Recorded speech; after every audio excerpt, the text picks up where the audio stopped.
মানবতার এক অবিস্মরণীয় ইতিহাস। মাত্র ৪ ঘন্টায় ৪০০ কিলোমিটার পাড়ি দিয়ে বাঁচানো হয়েছিল ৪০ দিনের এক নবজাতক জীবন। কখনো কখনো এমন কিছু ঘটনা ঘটে যা আমাদের মনে করিয়ে দেয় মানুষ এখনো মানুষের জন্য বেঁচে আছে।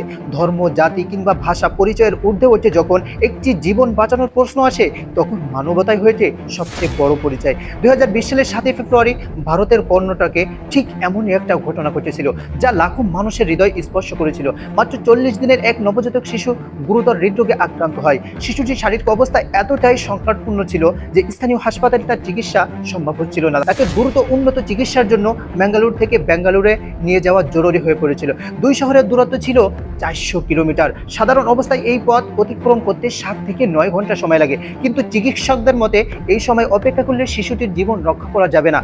তখন শুরু হয় সময়ের সঙ্গে এক ভয়ঙ্কর লড়াই। অ্যাম্বুলেন্সের স্টিয়ারিং হাতে তুলে নেন সাহসী চালক মোহাম্মদ হানিফ। তিনি জানতেন তার প্রতিটি সেকেন্ড সিদ্ধান্ত একটি নিষ্পাপ শিশুর জীবন ও মৃত্যু নির্ধারণ করতে পারে। সংবাদটি দ্রুত পুলিশ প্রশাসন, ট্রাফিক বিভাগের কাছে পৌঁছে যায়। মুহূর্তের মধ্যে নেওয়া হয় এক অসাধারণ উদ্যোগ। পুরো রুট জুড়ে তৈরি হয় একটি গ্রিন করিডর, অর্থাৎ অ্যাম্বুলেন্সের জন্য সম্পূর্ণ রাস্তা ফাঁকা রাখা হয়। অ্যাম্বুলেন্সের সাইরেন বাজানোর সাথে সাথে হাজার হাজার মানুষ নিজের গাড়ি রাস্তার পাশে সরিয়ে নেন। কেউ বিরক্ত হননি, কেউ বাধা দেননি। সবাই বুঝেছিলেন আজ সামান্য সহযোগিতায় একটি শিশুর নতুন জীবন এনে দিতে পারে। পুলিশ একের পর এক ট্রাফিক সিগন্যাল নিয়ন্ত্রণ করছিলেন, বিভিন্ন মোড়ের আগেই জায়গা খালি করে দিচ্ছিলেন। এরপর ঘটে ইতিহাস।